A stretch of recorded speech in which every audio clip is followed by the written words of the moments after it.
Right. Thank you, everybody, for joining us. For those of you who have been following our YouTube channel recently, you've seen one of our two speakers today quite often. For those of you who have been following it for years, you've seen the other speaker very often. But James Valliant, quite a few people have commented that it's probably a big part of why our subscriber numbers are higher, and people have been enjoying the content with James. And I think um, this one included three of the videos we did with James in the past week and a half could have all been named "Yes, we are going there," as we can do with today's topic. So the title for tonight's event was Ayn Rand wrong about Native Americans, and we have somebody who will be claiming that she was, and somebody who will be claiming that she wasn't, and of course if you have a question or comment, if you're in Zoom, uh, you know the drill. If you're on YouTube, you can ask a question with Super Chat. And our moderator for tonight is Gloria Alvarez. So without further ado, Gloria.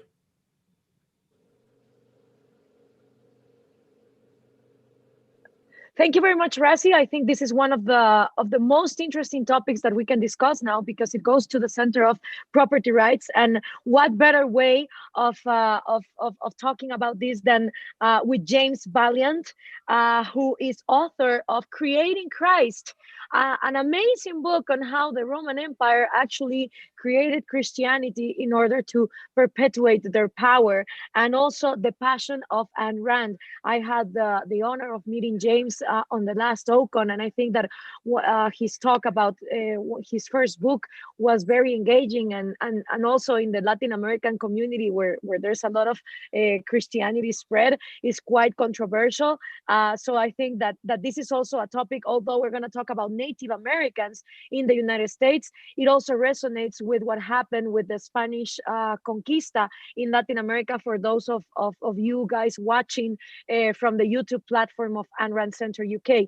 And also is with us tonight Nicos, who is an academic writer and also my co-host in the show The Selfish Lovers that we're airing every Thursday with the Ayn Rand Center UK. So Nicos and James are going to have an introduction on the very controversial sayings of Ayn Rand regarding Native Americans and their right to land. So now we go with Nikos, who's going to start this conversation, and then we'll hear from James. And of course, remember that we have super chat questions. If you have questions directed either to Nikos or James of both, you can start, posting your questions, and we will then head to the discussion. So, Nikos, what do you think? Was Ayn Rand wrong or right by saying that, or what exactly did she say? Because there are a lot of things that are misinterpreted on what was she talking about when she was talking about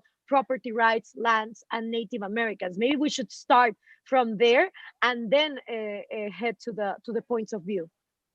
Thank you. Thanks, Gloria. So the context here is that this is not part of Ayn Rand's work. This is part of a Q&A where someone asked a quite loaded question. So a question that attacks basically everything that the United States stands for and accuses it as having a very dirty history. And as part of that answer, Rand also refers to whether Native Americans had the right to their land. So my premise here is not to judge Ayn Rand on whether she was right or wrong, or to defend her honor as someone who was never wrong. Because, for example, there have been cases where Ayn Rand has been wrong on its historical understanding of a situation. An example is the 1933, for example, German elections, where the points he makes in I think, the essay about extremism, that the communists and the Nazis had almost like an electoral pact, was not correct. But this is because her sources were wrong, or the historical knowledge of that time later was proven to be wrong. So here I'm not so much interested on the specifics. I'm mostly interested on what are the principles that should apply in such a situation when two, let's say, civilizations or societies, or however you want to call it, meet each other. So I will mostly lean on the side that Ayn Rand was mostly on the wrong, but you will see that within her answers, any objection that someone would have on what Rand says is in a way answered by Rand herself. So what is the usual critique? The usual critique is that Ayn Rand deals with Native Americans as if they are one thing. And Ayn Rand says that these were a nomadic societies, tribes of nomads, which had no notion of property rights. Now, partially she's correct, partially she's not correct. Why is she not correct? Because there were more than 500 different, we would call them tribes, others would call them nations. So it's very difficult to treat Native Americans as one thing. And by the way, this politically correct thing saying Native American, there are many Native Americans who say, no, I don't like this because I had nothing to do with these people because these people did bad things and or vice versa. So that's the first thing to keep in mind. Now, a big criticism to Rand is that she plays mostly by what was the cultural archetype of that time. So the idea was mostly what you have in mind are some particular tribes, and mostly they refer to the Lakota tribe or the Cheyenne tribe, and this does not portray the whole of Native Americans.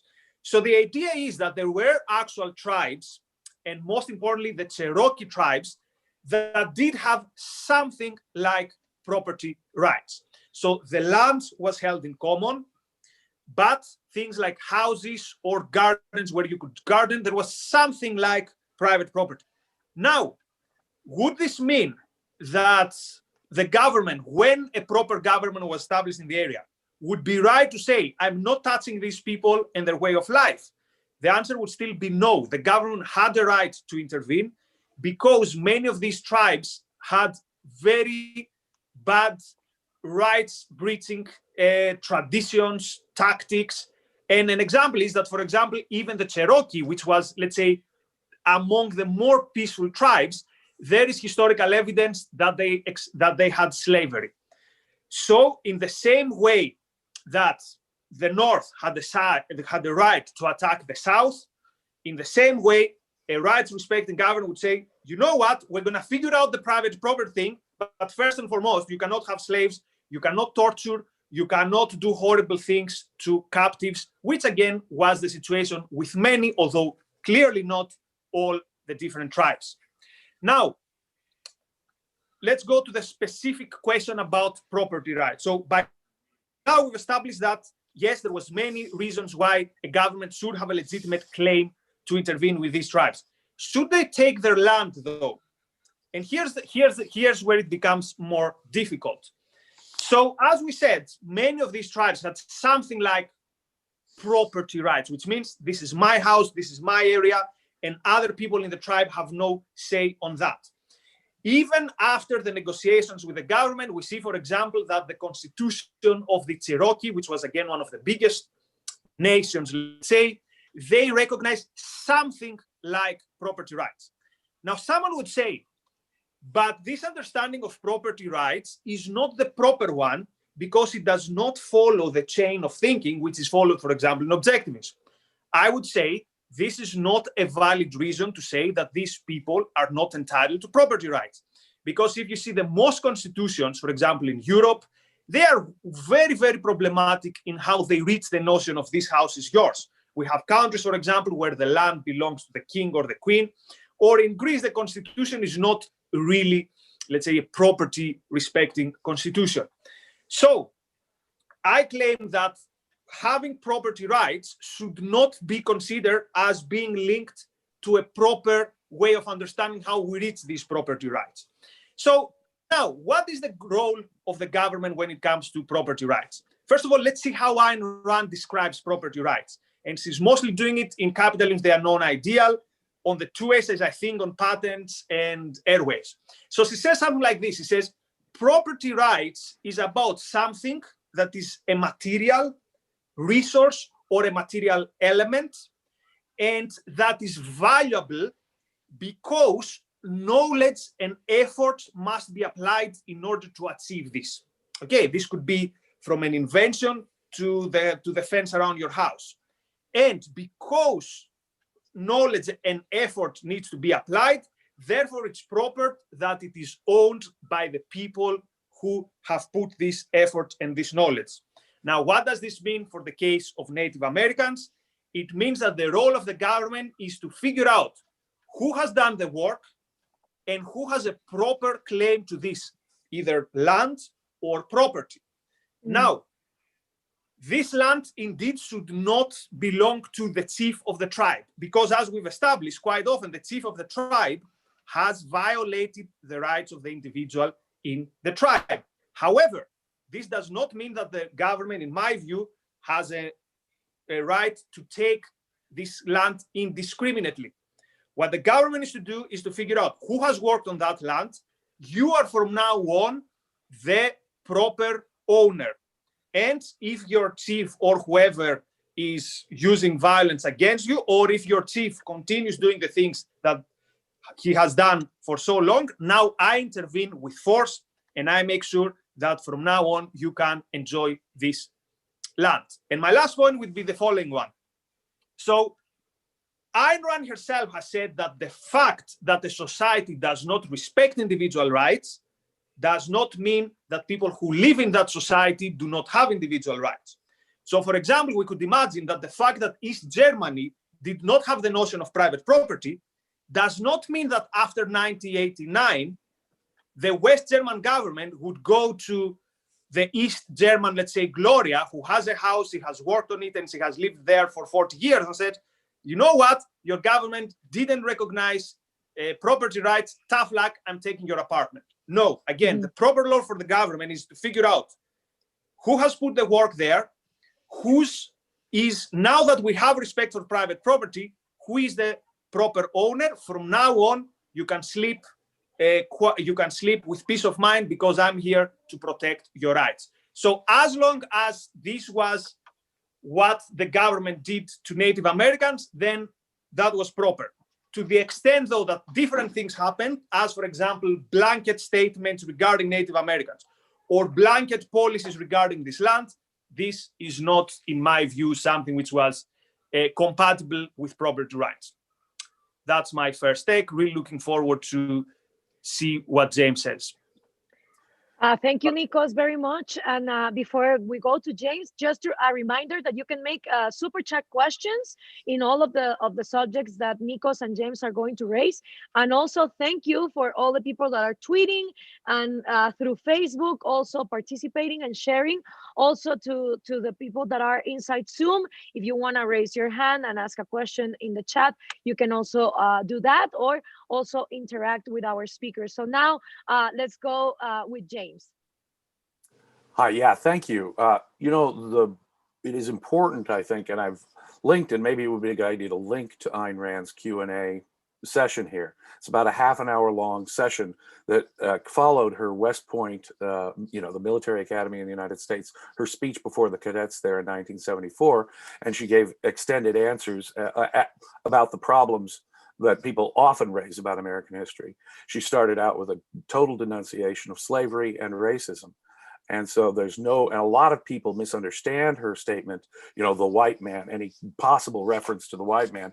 And even there, though, Ayn Rand said, insofar as the white man was bringing civilization, she never means it in a racial way. And in fact, she prefaces her whole comment with a denunciation of racism. That's one of the important things to say here.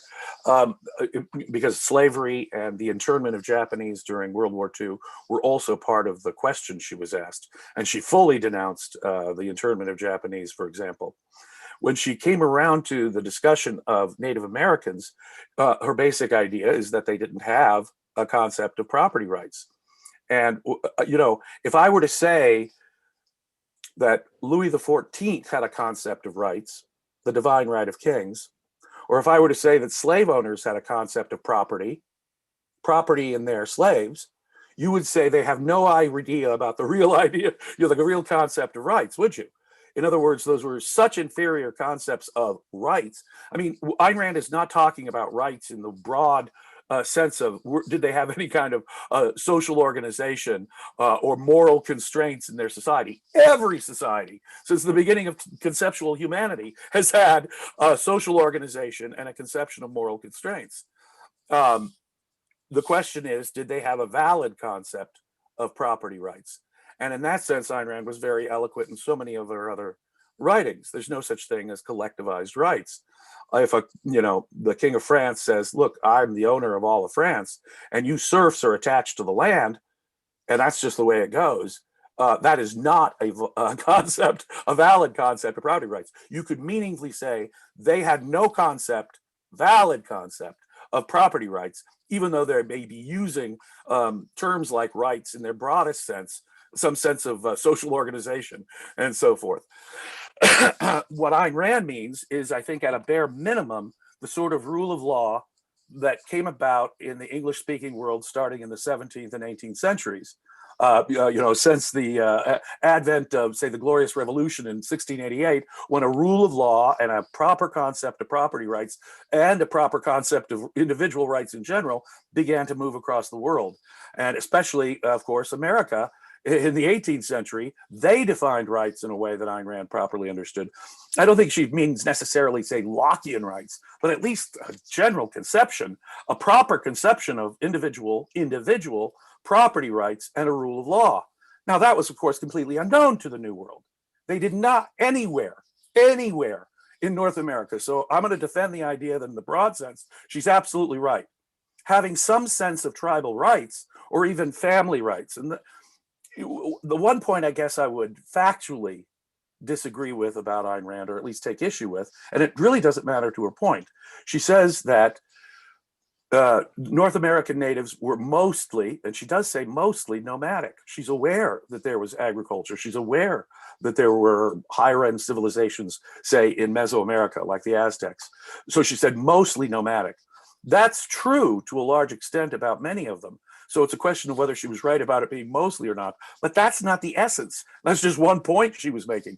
Even if they engaged in agriculture, even if they had tribal rights, family rights, the chief's rights, they still don't have a proper concept of rights.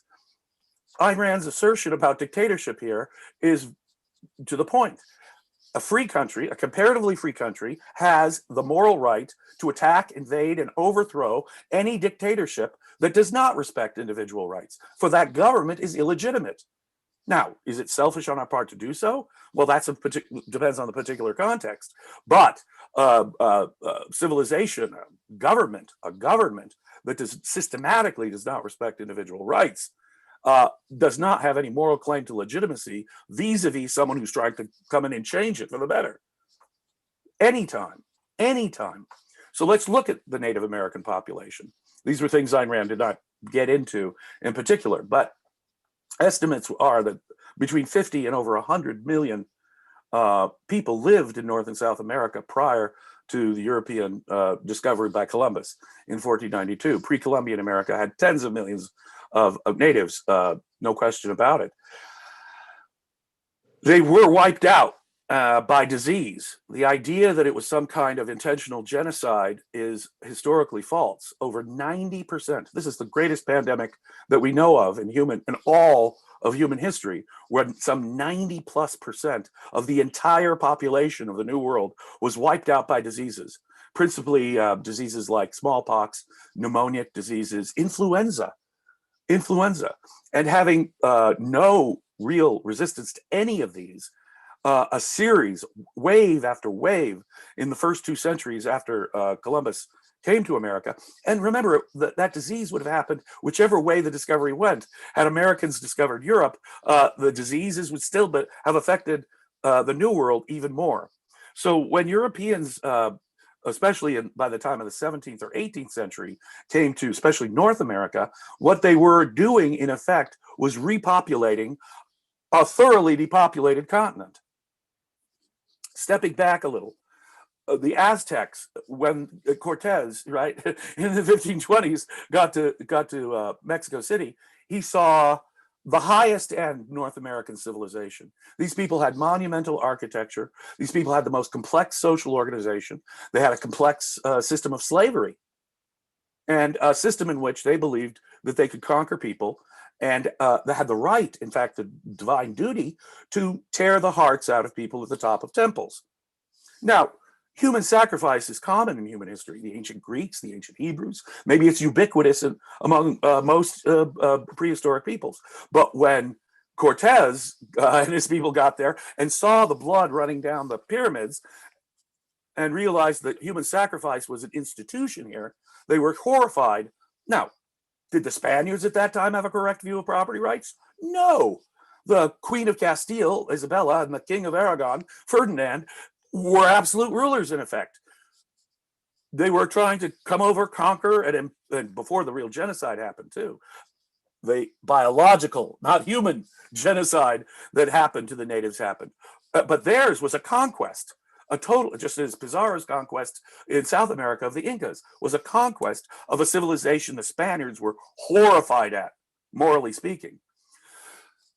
So, setting that all in context, I have to agree with Ayn Rand in general. There may have been agriculture, but when we look at what is today the United States, for example, east of the Mississippi, in the Appalachian regions and in the Southeast, there was agriculture, no question. There was architecture, no question.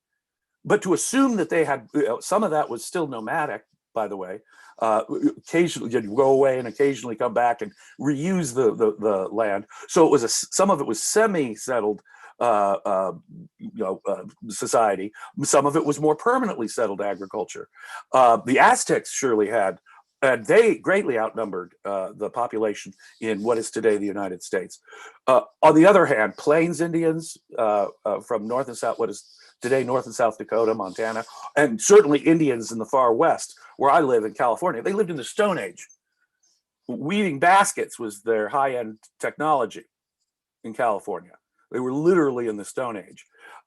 So the idea to impute to Native Americans, which is what all kinds of leftists have done today, some kind of at one with nature, at peace with each other, total mythology.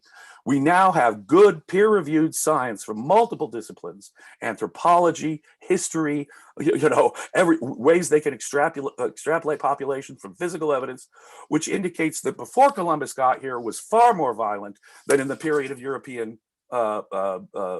colonization. Far more violent. Ritualized violence was the norm within Native American culture.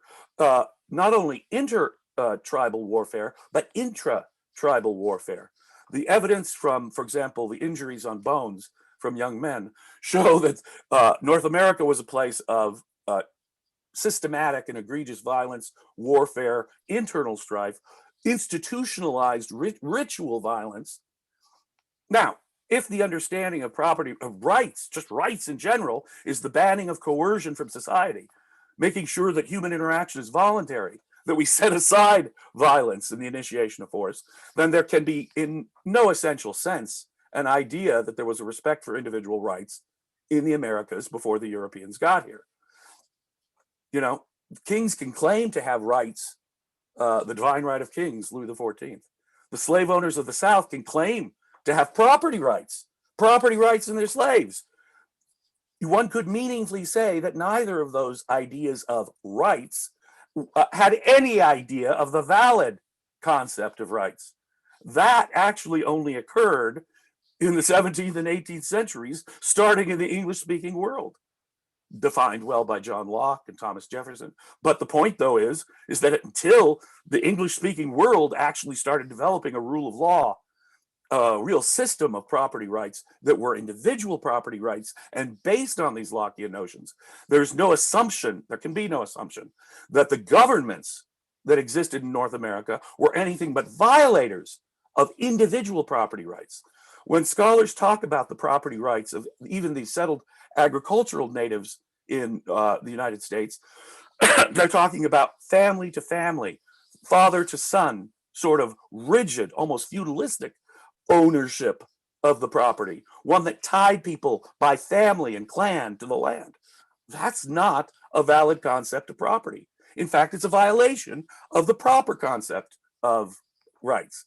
So when you have governments using force to enforce a social order that is not based on a rational conception of rights, in particular property rights, then what you have is institutionalized rights violation. And that must be our presumption. The assumption that somehow these people had Lockean rights or an Anglo-American view of rule of law is frankly absurd, and there's no evidence for it. So when we talk about rights, and they say Native Americans had some conception of rights, let me suggest that we have no evidence to suggest that it was anything but a governmental system that systematically violated individual rights. So Ayn Rand's basic assumption, we're not talking about people with a valid concept of rights, property rights. Probably the property titles that are held here are, and this is another interesting thing, when you do, you know, retrograde analysis on property rights, right? And you say in England or America, who owned the property first, who owned the property first? At some point, if the property was improperly acquired, right? The right's cut off if you can't reach the true owner. He's still got a right if it was stolen from him. If Native Americans had had a proper concept of property rights, and if you could, Nicos, which is what I'm claiming, your assertion is practically impossible to do. If the coming American government could have individually assessed, oh, well, you know, Joe over here, he had mixed his labor with the soil, in Lockean terms, to such an extent that he has an individual property right. If that could be done even within the native context, I'm not sure that's possible. They certainly couldn't do title searches and title traces on the previous owners of this property like we do today. That's part of our rule of law that ensures the protection of individual rights. So, Nicos, it's true. Individuals had all kinds of property rights. Native Americans did. The guy who did the work, the guy who mixed his labor with the soil, he's the guy who might have had a valid property right. But he lived in a tribe, a nation, an institution that was, I think we can deduce, systematically violating individual rights. Was not a protector of rights, but quite the opposite.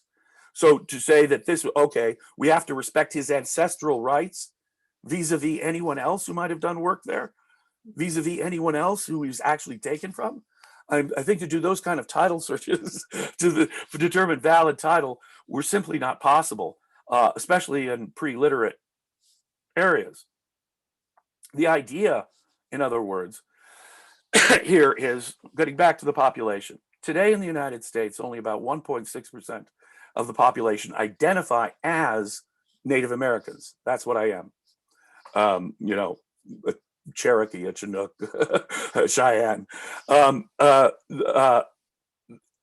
However, the extraordinary set of the population, you know, something like a half of America's population came here in the immigration around the 20th century and after that. So you've got half of all people living in the United States have only been here for about 100, 150 years, right? The older, though, the European ancestry goes back, the higher the percentage of Native American population in, you know, genetics in your system. So that if you are a European descent and you are a white person in America, the odds go way up that you have Native ancestry. Some 2.7% of all Americans, including the half that came since in the last 150 years, have some Native ancestry. This suggests that after 90% plus were wiped out by disease, another huge group of Native Americans voluntarily joined the American system, voluntarily acculturated. So you've got 90+% wiped out by disease. You've got another huge percentage voluntarily entering the new European brought white culture that's coming in. And so what we're talking about here are people who are insisting on their Colombian native ways. Well, that's, another way of looking at the absurdity of all this is, I've spent the last 4 years arguing against Mr. Trump's anti-immigration policies, right? What the liberals, academic liberals, actually want us to believe today is that Indians, Native Americans had the right to be even worse than Trump and exclude any immigration on the basis of race and nationality. So if Trump does not have the right to keep out immigrants, I'm not sure how Indian nations did, especially when their lands have been basically depopulated. In some cases, there was interaction. In some places, American settlers bought property. Now, sometimes it was a new concept to buy individual property rights from natives, and they weren't really sure of what was going on, but it was a purchase based on Western law. In other cases, however, it was not the case. Take, for example, the oldest settlement, the English settlement in North America, Jamestown. They first came to Jamestown along the James River in Virginia. They left a settlement. They went back. A bunch of people went back, came back to see how the original settlement was doing. They were wiped out by the natives. Wiped out by the natives, who greatly outnumbered them. Now, one can look at it two different ways. Did this small minority aggressively attack the majority of Indians who were surrounding them? Maybe. But what certainly happened is that the first Europeans, English people who settled in what is today the United States were massacred, simply massacred in the first contact between natives and Europeans. The idea that somehow the natives were always the victims because they have some racial biological right to some territory that in most cases was not attached to any valid concept of individual rights or property rights is frankly absurd. When presented with the alternative, voluntarily acculturate into a superior system that will actually enforce individual rights versus stay in your nation or tribe that has only a collectivized understanding of rights, if we can even use the term rights, that choice was made by Native Americans, and a good many of them simply acculturated. The ones with whom there were the Indian Wars between the United States in the late 1800s, those were the groups that said, no, we want to stick with our savage ways. Now, that's the other term that Ayn Rand gets grief for, savage. She morally evaluates cultures. She's not a cultural relativist. To her, it's not a question of race or ethnicity at all. It's a question of adherence to reason. It's a question of the freedom to employ and enact reason. So, take the state I live in, California. We are in the space age. We have Silicon Valley computers, missile technology and aerospace and biotech. California is at the cutting edge of technology in the world today. Well, a mere 200 years ago, they were literally nomadic people in the Stone Age, right? If you were and had the knowledge of a California native, a Chumash Native American, let's say, it would be a no-brainer to pick the culture that's coming with the United States. Really, for their own sake, for their own selfish benefit, whether they knew it or not. So, in effect, Ayn Rand is correct. Whether they were mostly nomadic or, mostly, there was a lot of nomadic. I mean, in the far West, as I say, Native Americans were basically Stone Age nomads. And to think they're all nomads, I don't think is necessary to make her point. None of them had a valid concept of individual rights or property rights.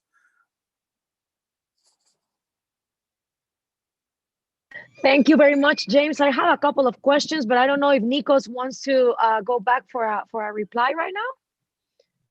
Yeah, not something particular. I don't think there's much indifference between what I said and what James said. So I said I don't want to focus on the historical accuracy because it doesn't matter.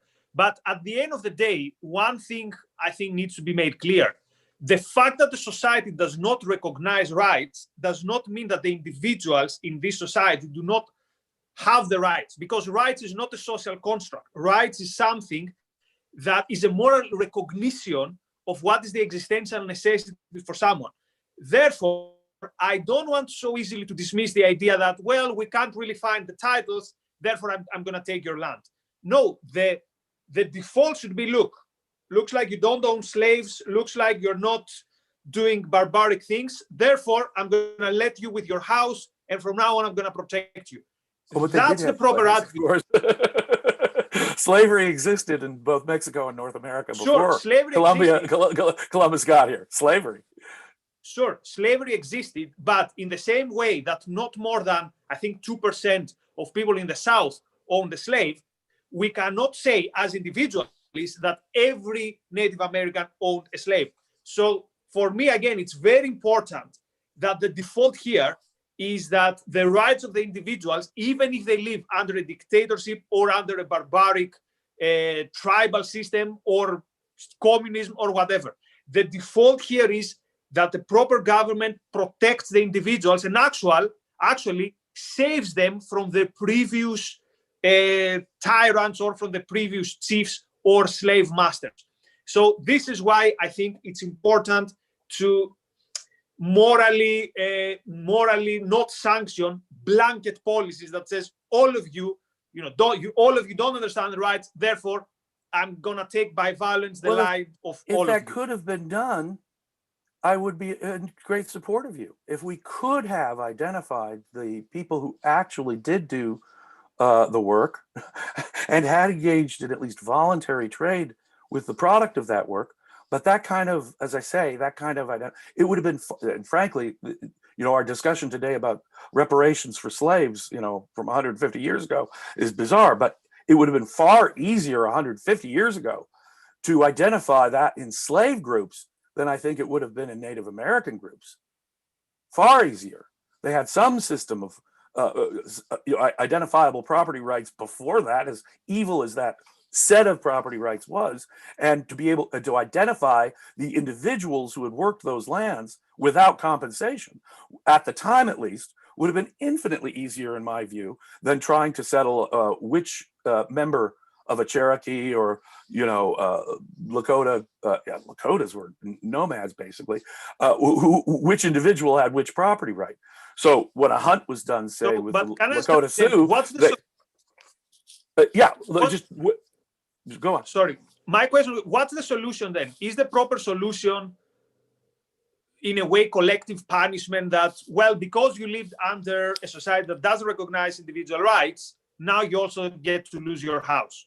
Well, I think your hat, or I think the answer is kind of the answer that Europe learned as it emerged from feudalism and monarchy into a free market system, right? At some point, you can't make reparations for something that occurred, 300 years ago. The question is, who is the person who has the best, title claim in that title search, right? Sure, the individual still has individual rights, but remember, as Europe was emerging from a system of totally collectivized rights into individualized rights, that problem existed already. How can we recompensate the serfs 400 years ago who actually started tilling the soil? There was really no way of doing that. What you have to do at a certain point, if you can't do that, if you can't figure out that on an individual basis, and by the time you're talking about family, tribal, chief rights, my ancestral hunting grounds, we're not talking about a way to distinguish individual property rights.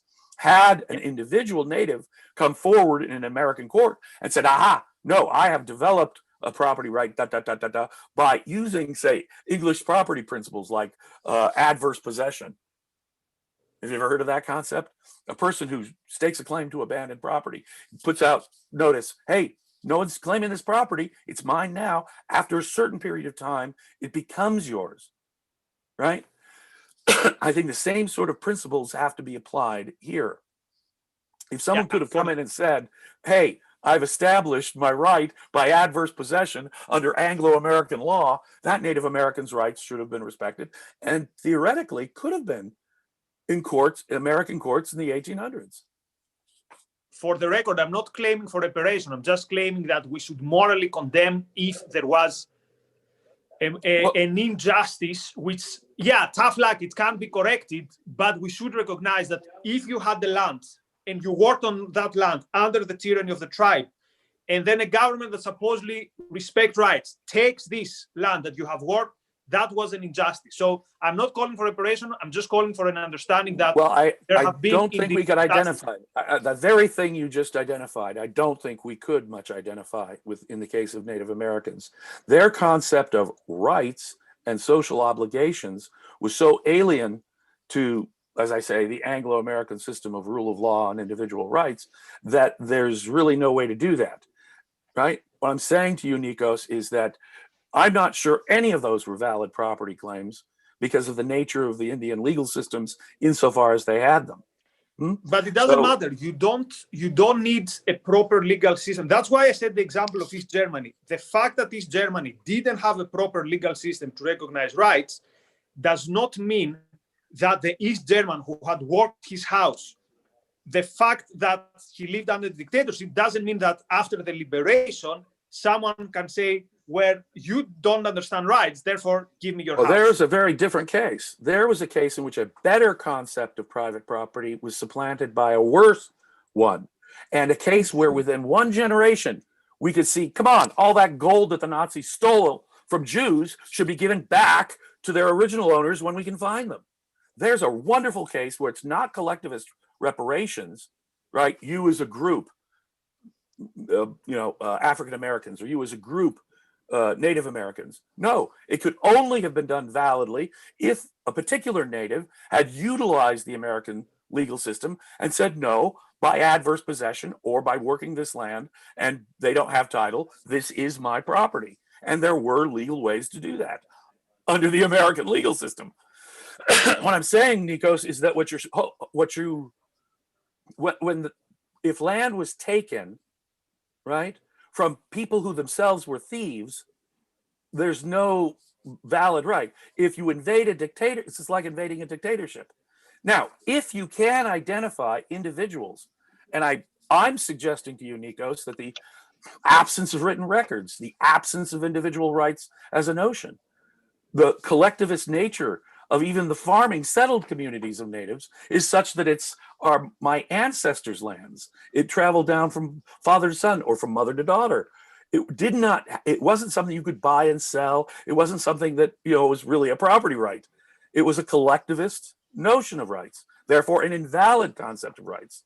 Given that, I don't think there's really any way that you could have said, John Indian, Sioux Indian, and insofar as it was, guess what? The American legal system had a remedy for that.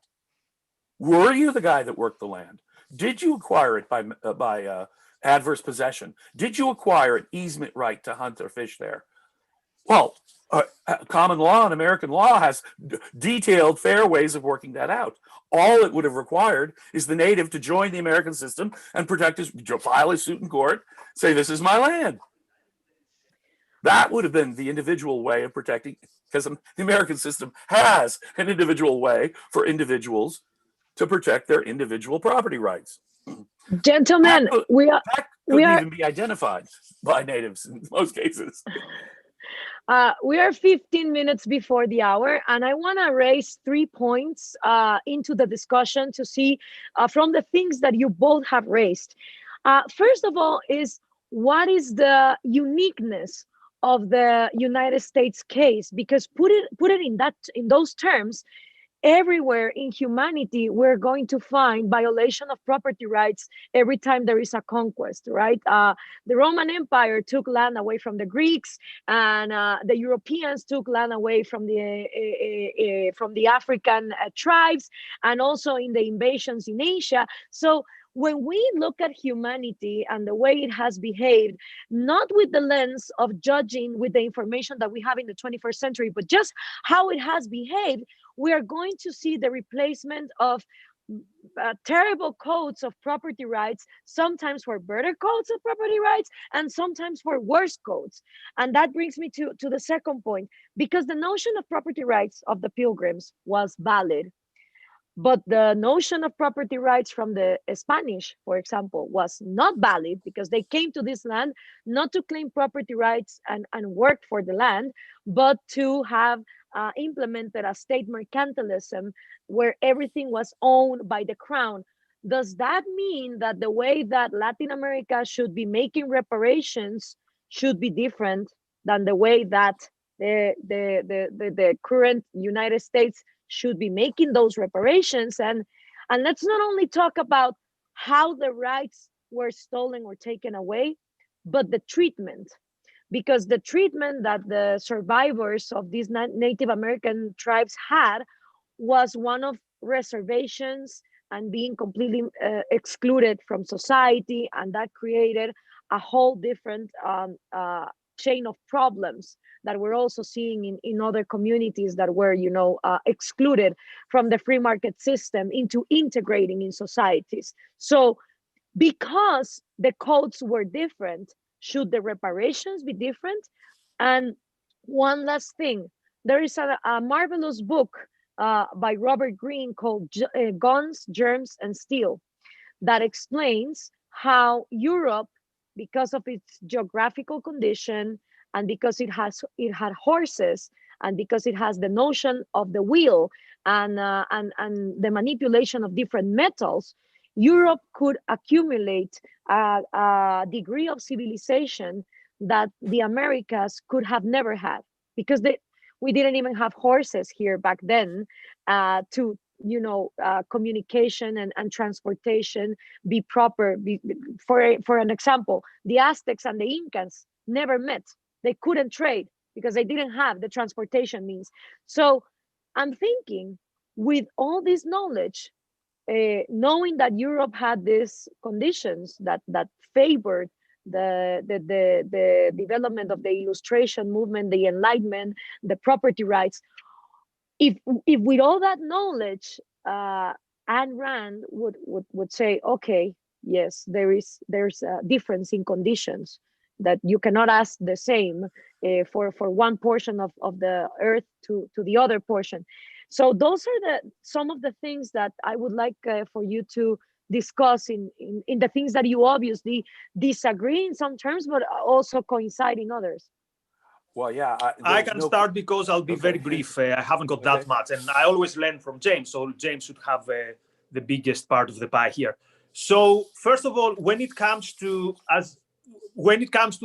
what is different between the United States and other cases, the moral condemnation should be the same in any case. The situation here is that we have, for a change, a government that did, at least in theory, recognize and understand individual rights. Therefore, you have a higher standard and actually a hope that in case of an injustice, this injustice should be corrected. So I'd rather be someone in that situation rather than someone who lost his house from the Ottomans or from the Bolsheviks or from which other thing.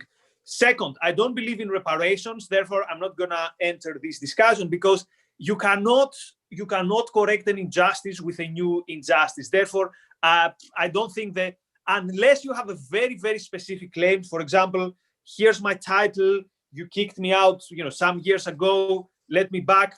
I don't think reparations are the solution. Just one more thing. The fact that the civilization is higher than another civilization, for me, doesn't make any change in the moral condemnation or sanction. So, for example, if the Nazis invaded Rwanda, for example, they were more technologically advanced, that doesn't tell me anything. The only question is, do you make the situation when it comes to the protection of the rights of the individuals better or worse? In which case, I would agree with the idea that you have the moral right to invade a dictatorship. Now, the question is, where is the line? For example, is it income tax that makes the dictatorship? For some people, it is. For others, it is abortion rights. For others, it's freedom of speech. But that's a different discussion. And the last question, to be honest, I forgot it. It's a bit late in Greece. So let's go to James. And if I remember it, I'll come back to it in a second. Well, you actually make a really good point first about reparations. Reparations is exactly what Ayn Rand was opposing, collectivized rights. That was the notion of tribal rights or ancestral rights taking precedence over individual rights. That's a collectivized right is not a right at all. It's not having a concept of rights. We cannot make up to the descendants for a wrong that was done to the ancestors, in effect. It's not just. Justice is an individual matter. So even if the Spaniards and the Portuguese, and you're historically correct, Gloria, when Cortez came to Mexico, when when Pizarro got to the Incas in Peru, they didn't have a valid concept of property rights. They didn't have a valid system of government. They had absolute monarchies. They were trying to impose Catholicism by force on the population. They enslaved the population, trying to make them into good Catholics and good Spaniards or good Portuguese in the case of Brazil. That was enslavement. And so it's true that maybe the Aztecs were still worse. They were still at the level where they were engaged in systematic human sacrifice, right? And Right, Nicos is James, right. but just one thing there, because for me, there's actually a very good series that historically is very accurate, because it's very objective in the sense that it's not all for poor Native Americans and the Spanish Conquista, and it's also not like, oh yes, the Spanish came and brought light to these people. It's quite balanced. And the thing is, these are both civilizations clashing without any scientific approach, with no rationality, with a high regard on both their mysticisms. And in the side that the Aztecs were sacrificing human beings, the Spaniards were having the Inquisition and torturing people. That is, boy, is that true. Right. So the thing is, when you have the Inquisition, the Spanish Inquisition was first imposed in 1492, the same year Queen Isabella sent Columbus. Yes, because you needed control also to kick out the Muslims. So the thing is, for me, is the clash of two civilizations that none of them had any scientific, rational approach to life, and of course, no conception of individual rights. So it's like they both mix. And the difference was technology, as you pointed out. Europeans had artillery, cast iron, big old cannons, which could dominate the world militarily. Much better navigation technology and much better weapons. And as Nicos portrays, it is impossible to go back to see who is your ancestor. Like, even if you take, DNA samples, yes, I have 10% of Native American, but I cannot even with the DNA sample know if that means Mayan, Aztec, or Cherokee. So it is. You cannot go back to that. But my point is, and this is why I interrupted, is even if you can make the case that the English had a better and more rational conception, what was the right approach into treating this? Like, how can you not condemn the steal of this land? You can't steal stolen property. I mean, that is to say, if you're stealing it from a thief or a dictator, it's not theft at all. That's why Ayn Rand said a freer country has a moral right to invade a dictatorship at any time. This is just a question of practicality at that point. What I'm trying to say is that the notion of rights to property that Native Americans had was a thoroughly collectivized one, not rights at all in Ayn Rand's sense, but a system of violating rights. So that our assumption walking in the door has to be that individual claims by Native Americans are the result of this bad system. Just as I think the presumption is that when the Spaniards came and conquered the Aztecs, and set up all these missions in my state, California, they gathered up, enslaved the natives, many of whom died from the process of enslavement. Right? There are no full-blooded California natives anymore. They were completely wiped out in effect, by the Spanish and Mexican settlement of California. A big difference. You could say both were immoral, and it was only the superior technology of Europeans at that stage that made the difference. When America comes on the scene, it is offering a better system, at least in part of that geographical area. That provides a choice. The individual native had the choice and made the choice. Do I join in American culture and acculturate, as apparently a huge percentage of the survivors of the pandemic did? Or do I resist and keep my ancestral collectivist sense of rights? In neither case, hundreds of years later, can we properly give reparations. The truth is that when Mexico got its independence, and when the rest of Latin America got its independence from European countries, now it's up to them to enforce rights properly. How do you untangle that? There are cases in which it's simply impossible to untangle, the rights violation from the proper ownership of that right.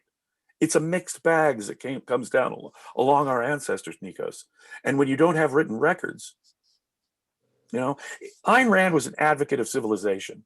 Ayn Rand, to her, it wasn't a racial matter at all. It was a question of adhering to reason, right, as an individual. So the term savage is a normative term that she's using here. and one that flies in the face of all cultural, multiculturalism, right? Her example of Israel in her question was actually a very good one. She did not believe in Israel's right to exist because 2,000 years ago, Jews lived there. To her, it was not a question. She wasn't even in principle an advocate of Zionism, right? Boy, all the Jews should really return to Israel again. No. Had nothing to do with history, had nothing to do with ancestry, has nothing to do with race. They're the civilized ones amongst, and 80, 100 years ago, they were really the civilized ones in a context of Bedouin, nomadic savages. To her, Israel is bringing science, reason, comparative respect for individual rights to the Middle East. That's what makes Israel a morally valid country, not the 3,000 to 5,000 year old genetic claims made by Jewish religious leaders. And that was her own ethnicity. So for Ayn Rand, it's not a question of, gee, you belong to this ethnicity and your ancestors, that happened to your ancestors. You belong to this ancestry, that happened to your ancestors. No. We're individuals, and only individuals have rights. If an individual can say, I have, under the American legal system, I have the best individual claim to this acre of land, you can go to court and argue it.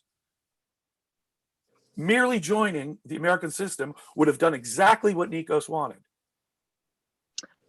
Actually, James, talking about how to start that detanglement, Bob Stubelfoyle, I hope I spelled that correctly in the Zoom chat, says something that is quite on point. He says the essential issue of political right and wrong is individualism versus collectivism. The injustices that the US has committed against Native Americans were always when they treated them as a collective.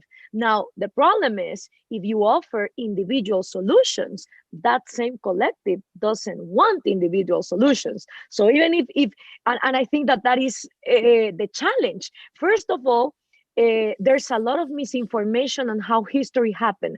Most people do not accept as a fact that the genocide was a biological one due to disease. There is this mentality of thinking that it was more due to the violence than to the diseases when these civilizations clashed. The second point is also admitting guns, germs, and steel. Why Europe rationally in things that were factual and not in the control of any human being could develop faster in a civilization that also defended individual rights. But the challenge is no one wants individual solutions. If treating them as a collective is what created these problems, the solutions that they want now in the 21st century, and not even the Native Americans, people who speak on behalf of the Native Americans, are also collective solutions. No one wants to hear about individual solutions. Well, that's an outstanding point that Mr. Stubblefield makes. Rights are only individual rights.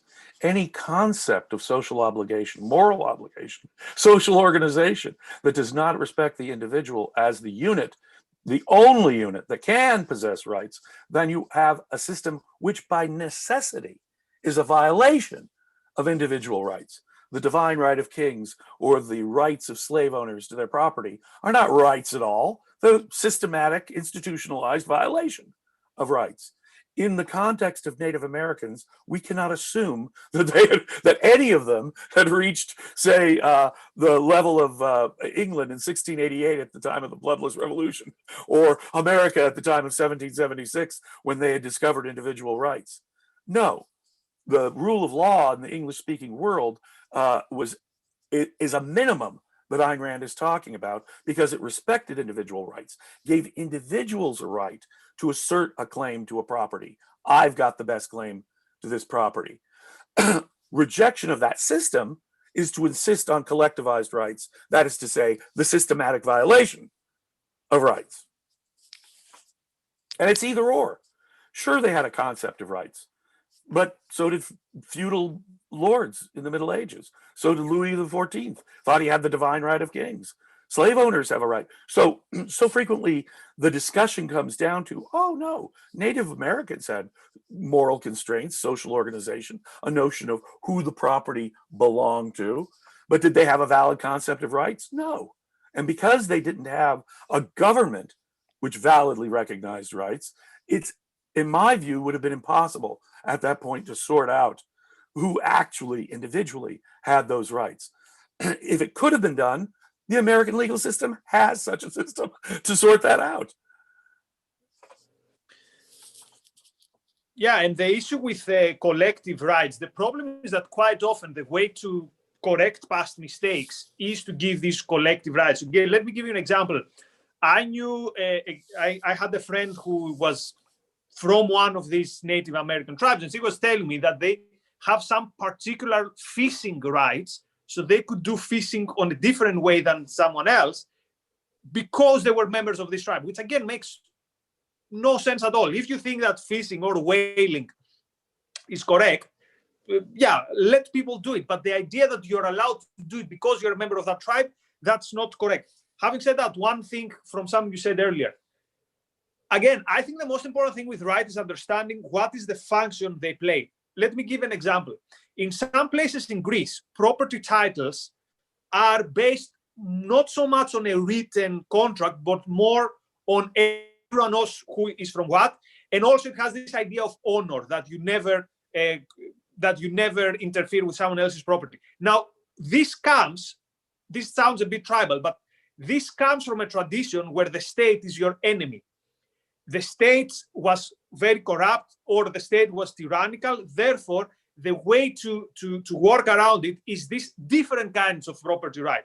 So I wouldn't dismiss immediately a different system of property rights than the one that is the proper, because it could have to do with situation where this system actually helps you protect the individual rights better than whatever the official system is.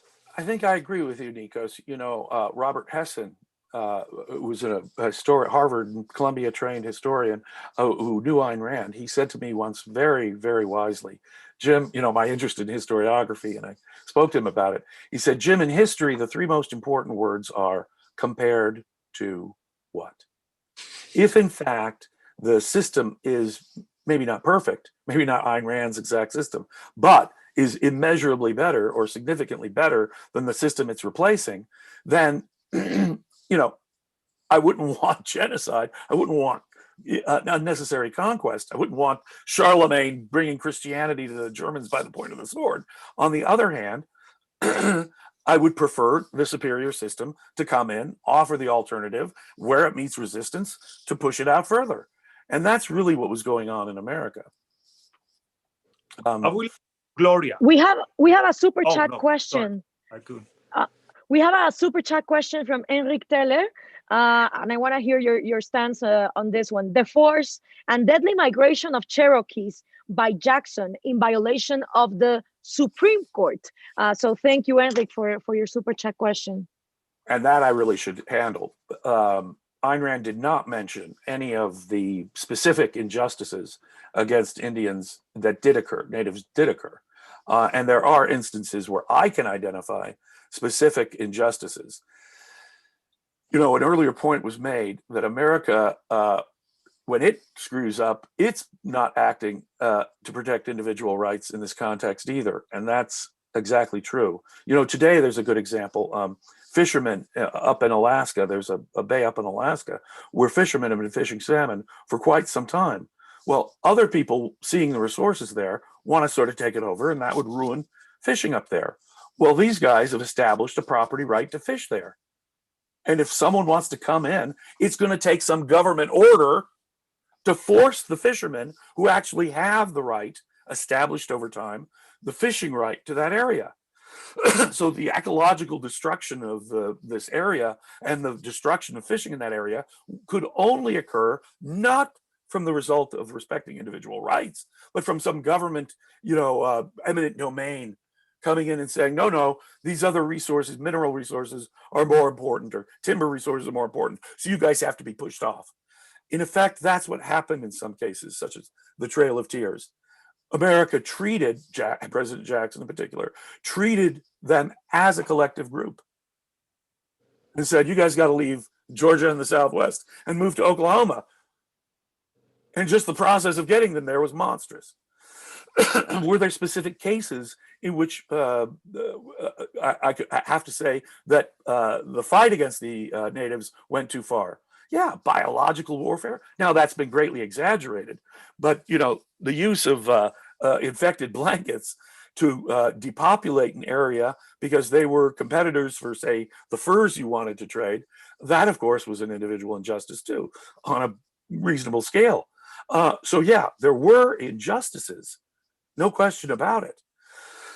But if we're talking about the essence of the question, does America have a right to supplant the native nations' legal systems with a superior system of individual rights?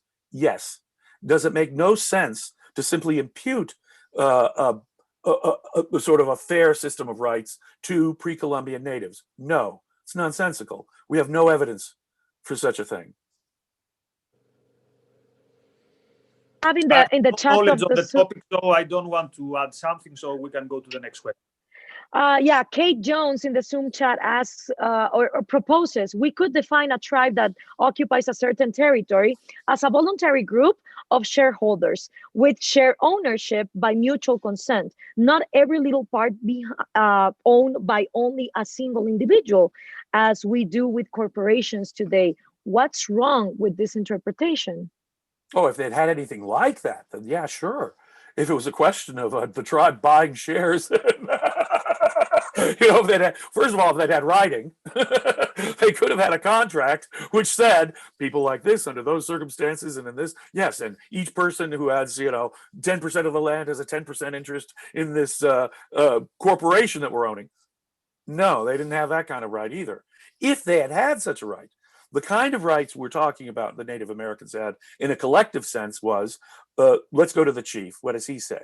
Now, I know this is my family's traditional farming ground because my ancestors had it.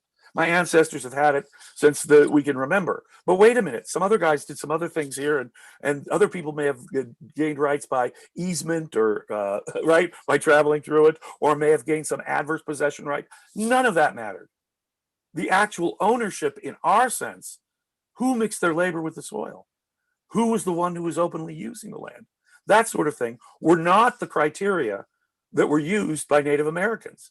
They had legal systems, but none of those legal systems was of the kind, the corporate ownership sort that would be careful. And notice what happens in corporate ownership. We're scrupulous.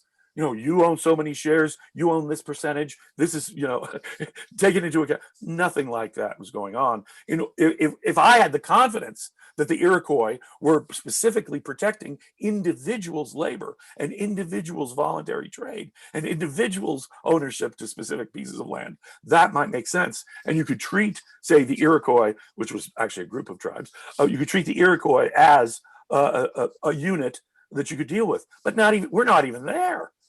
I think it would be totally anachronistic and a romantic fantasy to think that Native Americans had anything like a notion of, you know, getting individuals' rights specifically protected in some kind of corporate ownership. We have a raised hand of Bob. So welcome, Bob, to the debate. Let me give you the hand here. Yeah. Bob, can you hear us? I cannot. Yeah, oh, I hear you. There we go. I wasn't able to unmute myself until just then. I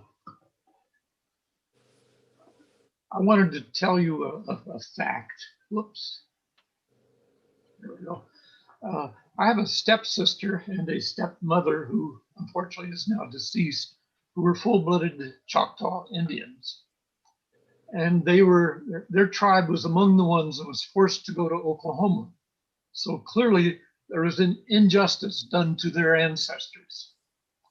The interesting, ironic note is where they were forced to go, oil was discovered, and they get regular checks now from the oil that is on that land where they're forced to go. So I thought I'd add a note of irony. That is a very interesting point. You know, capitalism. They get reparations. Exactly. It makes little sense, actually. Some Native Americans own black slaves. Some black slaves own or some blacks own black slaves. So there's reparations. The idea that today you can sort of parse out reparations, whether it's for the Cherokee or for former slaves, is very difficult. Native Americans, and I mean, not most of them, but a significant number of Native Americans were slave owners. There was even a noticeable group of African Americans who owned slaves. So sorting out reparation, and then of course everyone in the North, which had a much bigger population, which had abolished slavery, around 1800, they didn't. And as I say, a third to half of America's population has arrived just in the last 100 years. So reparations is nonsensical. Now, the clue that Stubblefield also gives us as to the solution, the free market. Out west here where I live, Native Americans were allowed to open up casinos, even in California, where casino gambling was generally illegal before they did that. The ability to govern themselves in a free market way and to open up casinos has made certain reservation groups in this state quite well to do. The solution is not reparations for the ancestors, even in cases where there might have been injustice, but more freedom for the individual. Can I make one last point, since, which could be good for food for thought? What is the difference in the way objectivists use this issue with the way that libertarians use this issue? Because for me, this was really eye-opening. Yeah. So it's so quite often people say, well, it doesn't matter how you arrive to the issue of individual rights. It's just you have your property, keep away from other people's property. So if you see how this applies also, for example, to how they would view one invasion towards, a regime of Saddam Hussein, for example. Now, I was a critic of the Iraq War, but for different reasons. So the idea that, look, these people have their own self-ruling and therefore do not touch. This is really, really, really bad. So the other day, we're talking about Ron Paul and Endless Wars and how this is a good critique, but it's a good in the way that the broken clock is sometimes correct.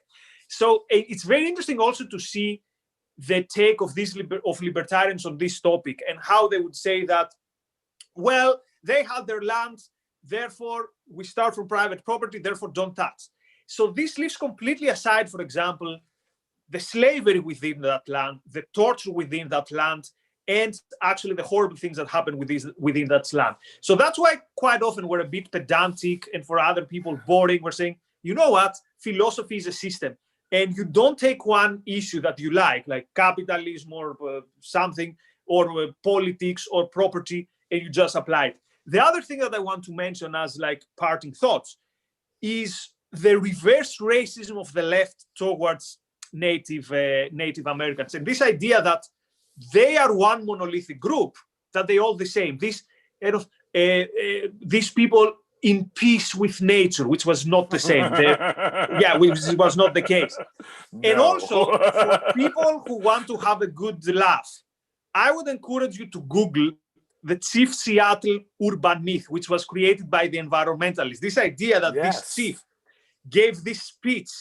I mean, I don't have time to tell the story, but it's a hilarious story. So a poor guy, a journalist, wanted to come up with a piece and basically came up with a Chief Seattle story. And then it went out of hands. So the myth of Chief Seattle. So supposedly there was this Native American chief who gave a speech to the whites, and everyone was speechless, who said, this land, the land cannot be owned, cannot be sold. Now, the funny thing is that when I was in my leftist years, every trendy leftist would have a poster in their room with some of the quotes from Chief Seattle. and again, quotes that Chief Seattle never actually said either. Actually, the real story is that Chief Seattle gave a speech, but the speech was, okay, how do we trade these lands? Give us this and we'll give you this and we're good friends from now on. Right. So be wary, A, of the mistakes of the libertarians, how they understand this issue. B, of this essentializing of the left, who love to put people in identity boxes because it satisfies their view of the world. Boy, I would amplify that in spades. You know, many libertarian intellectuals, starting with, of course, the late Murray Rothbard, were anarchists.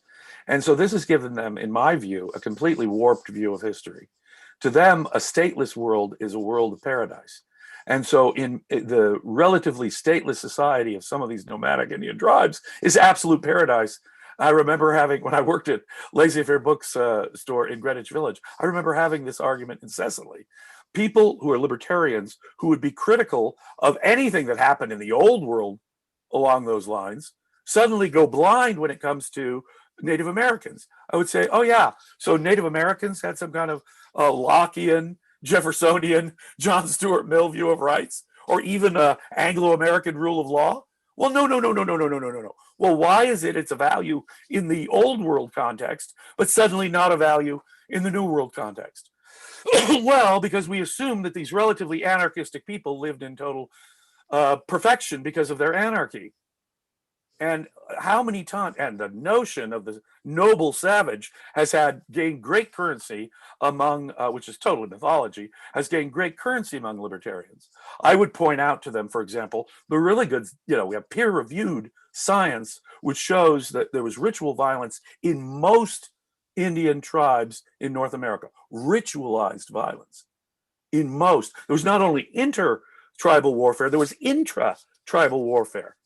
If Ayn Rand is correct, that the basic function of rights is to ban coercion from human interaction, then we're obviously looking at a world in North America that was systematically violated individual rights, because violence, internal, external, ritualized violence, was a built-in part of their culture and part of their system. And so by necessity, we are looking at a system that does not respect individual rights properly. And simply because it's comparatively anarchistic, there are some libertarians who will just assume that it was utopia on earth, at one with nature, peace with one another, because there was no government, when in fact the lack of government is, I don't agree with Hobbes, but I will agree, I'll steal his line here, absent some kind of law, enforcement of real rights, life is nasty, brutish, and short. Also, in that point for libertarians, in some historical facts, even if the Spanish had better technology, they were very few. There were less than 1,000 when Cortés arrived in Veracruz. One of the reasons why they were so successful into spreading the Spanish Empire all over Mexico and Central America is because people were fed up with taxes. The Aztecs and the Mayans charged so high taxes, and they controlled the markets, and they even had like price controls, that other tribes were so sick and fed up with this system that they allied with the Spanish in order to tell them where Moctezuma lived and how to conquer him back. That happened to Hernán Cortés with the Tlaxcaltecas and with Pedro Alvarado in Guatemala with the Cachiqueles. So it's also useful to use both for libertarians and these left collectivists that want to see people as one, to understand that it was not like that. It was also the help of people inside these territories that were fed up of the abuses of the ones that were ruling, that helped the Spanish into spreading. And with or without a government, because okay, in the case of the United States and the Native American tribes, there might have, there could have been anarchy in the sense that there was no government, but there was definitely impositions, especially from the elder population to the young ones. It was not like everybody could pursue their happiness in an individual way. So I think that the best thing to understand these things is to actually go to history and be objective about it. Correcto exactamente, Gloria. That is absolutely right. Cortez came with a small handful of people. He had superior firearms and artillery. He had horses, but he had a much, much smaller group. The only reason why Cortez could be successful in Mexico is because he made allies with people who had been oppressed by the Aztec Empire. Yes, huge taxation. And part of that taxation was to provide children for human sacrifices. When they conquered a place, they would wholesale take, and I know some people say it was the crisis of invasion that increased the amount of human sacrifice, but look, they reacted with human sacrifice, and they would conquer people, take their children, and ritually sacrifice them. So was there a great deal of resentment against by other tribes and nations that the Aztecs had conquered and oppressed?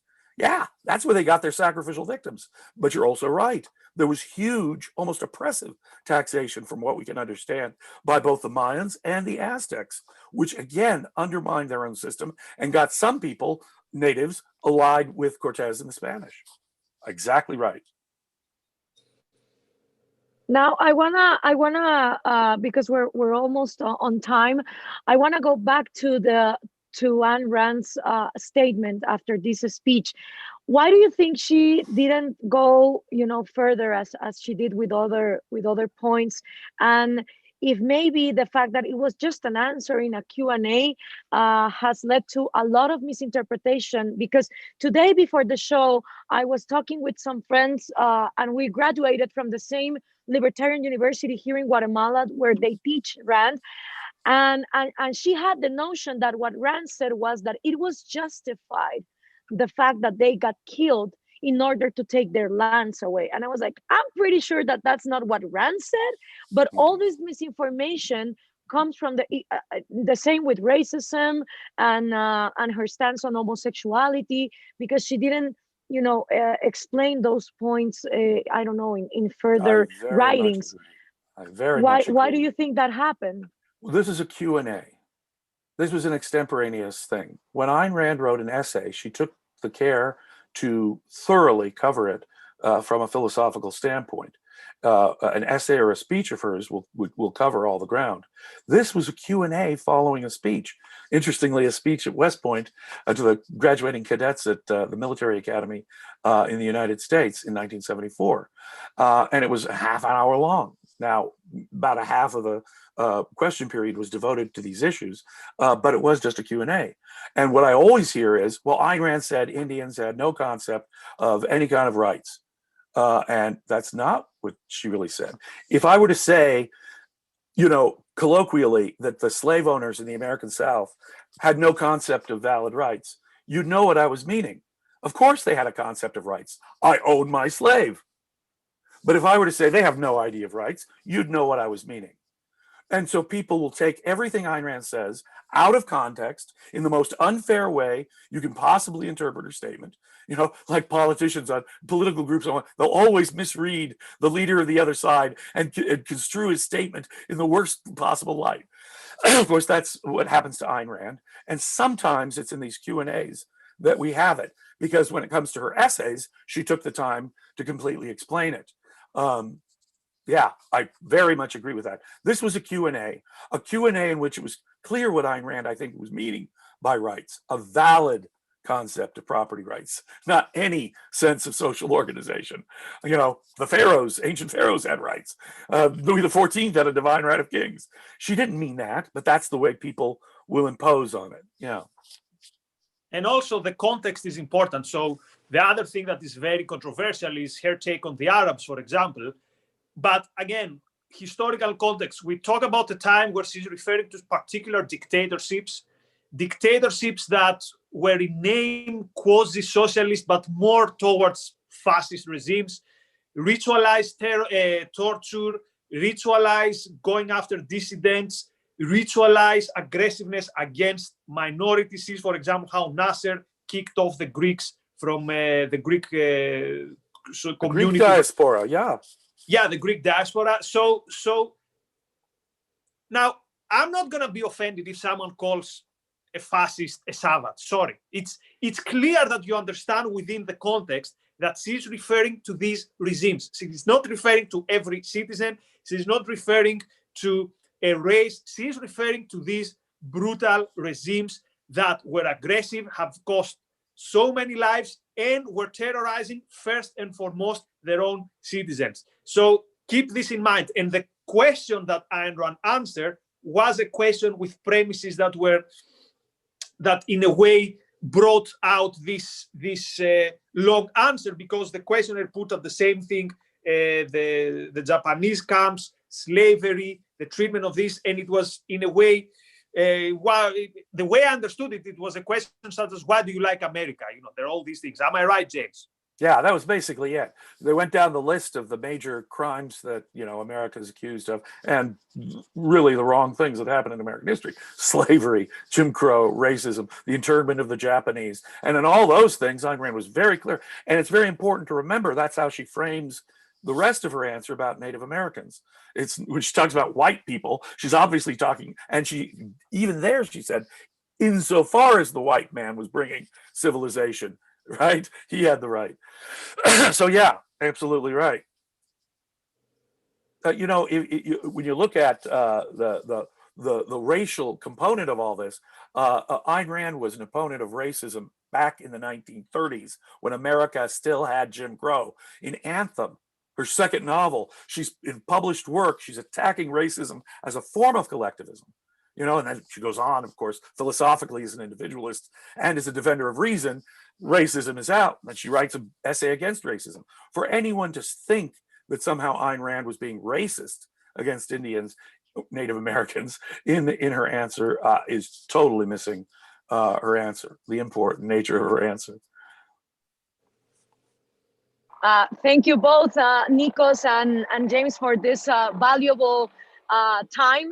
I think that the good thing about all of this is that we get out with more questions than answers. And of course, the thirst and the curiosity of exploring more the history in order to understand the facts. And I think that if one point was stressed is that collectivist measures lead to collectivist solutions that are a complete disaster.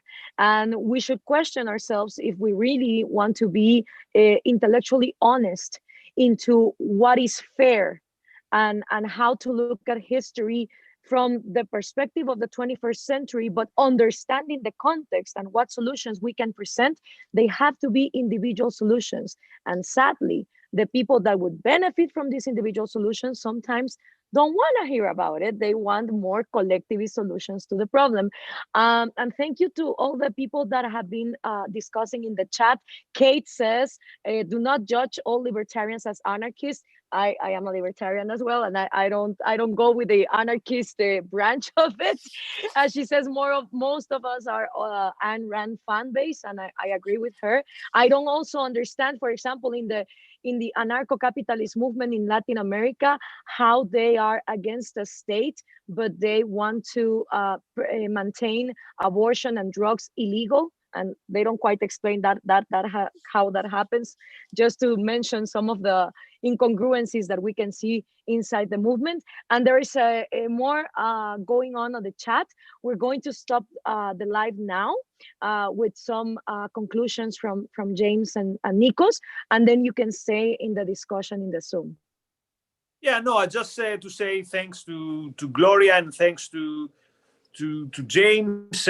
Always when I'm with James, I learn things, and thanks to, so the thing usually is Razi has an idea. I find it, oh, that's going to get us into trouble. That's too extreme. It ends up being a great discussion. So yeah, just to encourage people to appreciate that Ayn Rand Center UK is having these difficult discussions and consider helping in any way, even if it is just, you know, sharing the post or ideally becoming a member. There's so many fun things happening behind the scenes. Things open to members. So what you see, which is what we have for the whole public, is the tip of the iceberg. There's more interesting stuff diving deeper into the philosophy. But many thanks to Gloria and James and to everyone. And if I don't see you around, all the best for Christmas. Thank you, Nicos. Felices fiestas. James? Yes, I just want to echo, subscribe, like, share. If you can, join. You're doing a very important service, really, in getting Ayn Rand's ideas out there. So, yeah, Feliz Navidad, Prospero Año y Felicidades. Muchísimas gracias, Nicos and James, and also Rassi and everyone joining. Remember, yes, like, share.